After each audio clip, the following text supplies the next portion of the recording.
Salut à toi, c'est Rémi, j'espère que tu vas bien. Bienvenue dans cette nouvelle vidéo sur ma chaîne YouTube où on va parler location courte durée et je vais te donner 3 étapes importantes pour cartonner en location courte durée. On te tourne cette vidéo aujourd'hui dans un de mes appartements en location courte durée. C'est un appartement qui cartonne, c'est pour ça qu'on a voulu venir y tourner. Et dans cet appartement, ce qui se passe, c'est que je l'ai fini pendant la période Covid, mais malgré tout, je fais rentrer de beaux loyers. On fait vraiment de très gros chiffres avec cet appartement. Et en plus de ça, c'est un appartement qui a de la plus-value latente. Pourquoi? Tout simplement parce que j'ai des amis, des collègues, des connaissances qui m'ont déjà proposé de me le racheter. Donc, ce n'est pas mon but aujourd'hui, mais c'est toujours plaisant de savoir qu'on peut revendre un petit peu en claquant des doigts son appartement. Avant toute chose, j'aimerais te rappeler que ma société a été certifiée Calliope et que donc ma formation IMO Academy est éligible à 100% au CPF. Tu auras tous les liens en description. Si tu as la moindre question, n'hésite pas à me la poser. Donc ce qu'on va voir ensemble dans cette vidéo, c'est comment justement avoir une location courte durée qui te dégage de gros loyers, avoir un bel appartement rentable, un petit peu justement comme celui dans lequel on vient tourner. Petit rappel pour ceux qui ne le savent pas, la location courte durée, c'est le fait de louer un appartement à la nuitée. Ça va te permettre de louer à des personnes qui viennent pour des courts séjours et d'exploser ta rentabilité. C'est une très bonne stratégie pour des personnes qui veulent vivre de l'immobilier rapidement et avoir de gros excédents positifs de trésorerie. Tu peux utiliser le LMNP par exemple au niveau fiscalité ou même le microbic avec par exemple des locations meublées de tourisme pour avoir des abattements plus intéressants. Dans les deux cas, c'est quelque chose qui va être très rentable et surtout très rémunérateur. Première étape pour cartonner avec ta location courte durée, ça va être de faire très attention à tes locataires et d'en prendre soin. Donc on va découper un petit peu cette première étape en des sous-étapes. La première, ça va être tout ce qui est commentaires. Il faut inciter les locataires à te laisser des commentaires et à te laisser des commentaires 5 étoiles. Donc 5 sur 5 dans la plupart des cas parce que c'est ça qui va faire que ton annonce va être mieux référencée, tes notes vont augmenter et c'est comme ça que tu feras plus de réservations. Pour cela, il faut quelqu'un qui soit là en physique, que ce soit toi ou quelqu'un à qui tu délègues pour créer un petit peu de feeling, créer un lien avec la personne, lui expliquer un petit peu ce qu'il y a aux alentours, lui expliquer un petit peu comment était l'appartement avant parce qu'elle va se dire waouh, elle va rentrer ici, moi j'en ai beaucoup qui rentrent ici, ma gestionnaire me dit ouais, ils ont été impressionnés de la qualité de l'appartement. Elle peut leur montrer un petit peu des photos avant-après et ça va vraiment créer du lien et ça va les inciter à mettre de bons commentaires. Bons commentaires égale plus de réservations par la suite. Autre chose qui fonctionne très bien, c'est le fait d'offrir un petit cadeau à ton locataire. Donc si par exemple tu loues un gîte ou que tu es dans une zone où je sais pas, il y a de l'apéritif assez local ou du vin local, si tu achètes beaucoup de ces bouteilles, en gros ça va pas forcément te coûter très cher et si la personne reste quelques jours, une semaine, 2 semaines, ça va lui faire plaisir et ça va être largement dilué dans le coût total de sa réservation.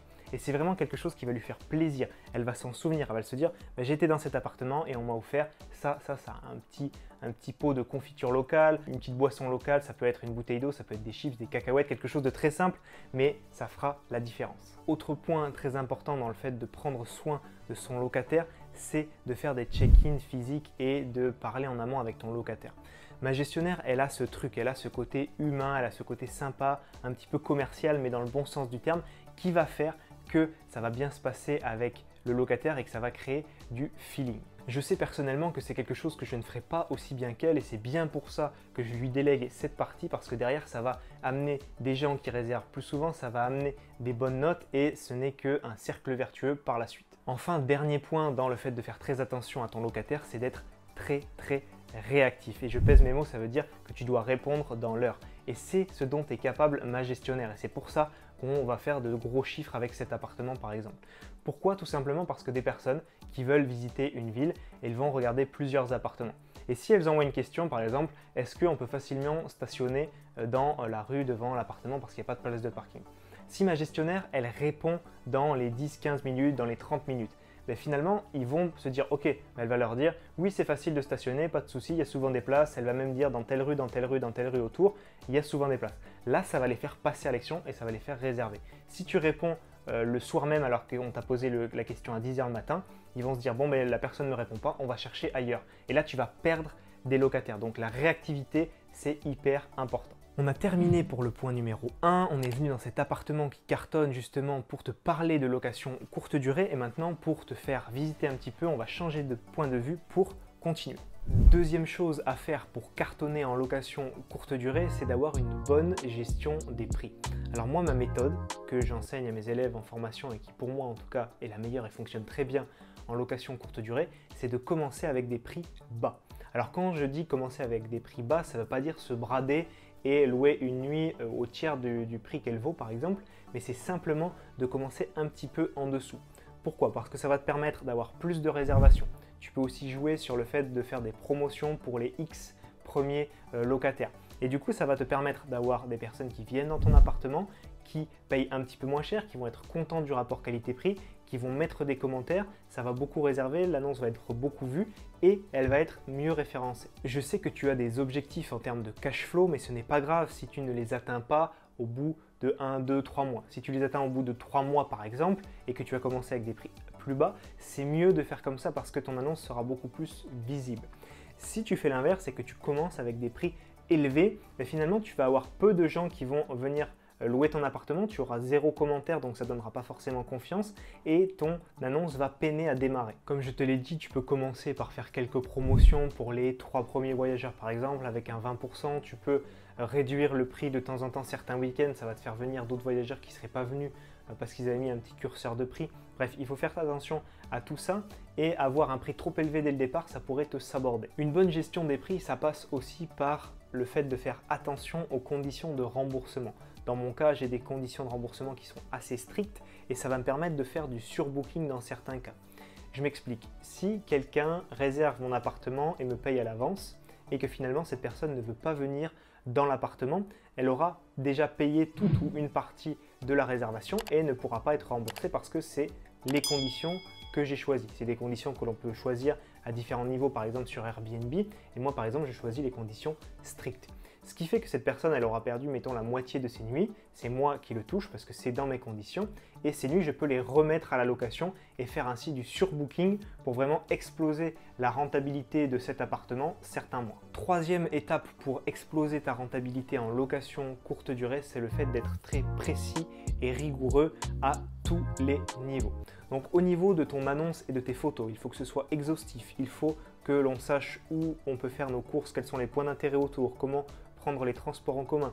Il faut qu'il y ait des photos de toutes les pièces de l'appartement pour pas qu'on te demande alors quelle chambre c'est, est-ce que c'est un lit en 120, voilà, il ne faut pas qu'on te demande ce genre de choses là. Il faut que ce soit clair, précis, exhaustif, il faut le numéro de la rue exacte, le hall d'entrée, une photo de l'immeuble pour que les voyageurs soient vraiment sûrs de ce qu'ils réservent. Aussi, peu importe la plateforme, moi je connais très bien Airbnb donc je vais la prendre en exemple. La plateforme va te demander de mettre une photo de toi, de mettre ton âge, ta profession, une petite description, tes études, d'où tu viens, bref, remplis un maximum de choses. Parce que quand tu fais ça, tu fais plaisir à l'algorithme Airbnb et donc ils vont mécaniquement te mettre plus en avant. Dans ton appartement, il faut essayer d'avoir un petit calepin avec les notices d'utilisation des différents appareils ou des petits récaps de comment faire telle ou telle chose. Ici par exemple, j'ai un plan de la ville, les accès Wi-Fi. Voilà, je recommande aussi des restaurants pour les personnes qui viennent ici à 10 minutes à pied, à 15 minutes à pied, à 20 minutes à pied, pour voilà, qu'ils sachent un petit peu autour de l'appartement, plutôt en centre-ville. C'est vraiment mon but, c'est de répondre à 99% des questions qu'ils peuvent se poser. Il y a toujours ma gestionnaire qui est là en cas de besoin, mais on essaie de faciliter le travail et de ne pas avoir tout le temps à redire la même chose. L'exemple de cet appartement, il est assez simple. La personne, elle vient, elle a vu toutes les pièces, elle sait où l'appartement est situé. Ici, elle sait comment se rendre directement en ville, elle sait où sont les points d'intérêt, elle sait qu'il n'y a pas de machine à laver dans cet appartement parce que j'ai fait un choix, j'ai fait le choix de ne pas en mettre.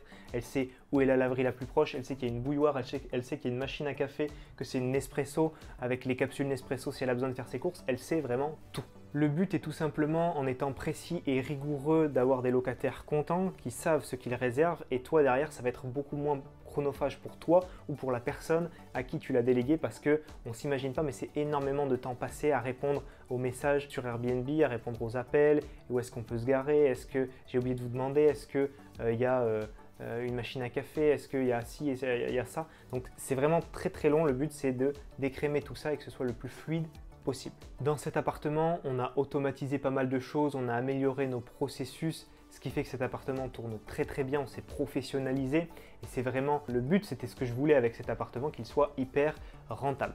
J'espère que ces 3 étapes clés t'ont aidé à développer ton activité de location courte durée, à t'y lancer si jamais tu en avais peur. Il y a forcément des problèmes qui peuvent arriver dans l'immobilier, mais quand tu fais les choses bien, que tu es formé pour passer à l'action, derrière, tu n'auras quasiment que du positif. J'espère que cette vidéo t'a plu. Si c'est le cas, pense à la liker, pense également à t'abonner à la chaîne pour recevoir toutes les notifications de mes futures vidéos. Pense à me dire en commentaire ce que tu as pensé de cette vidéo. Si tu as des questions, mets-les-moi. Je serai ravi de te lire et de te répondre.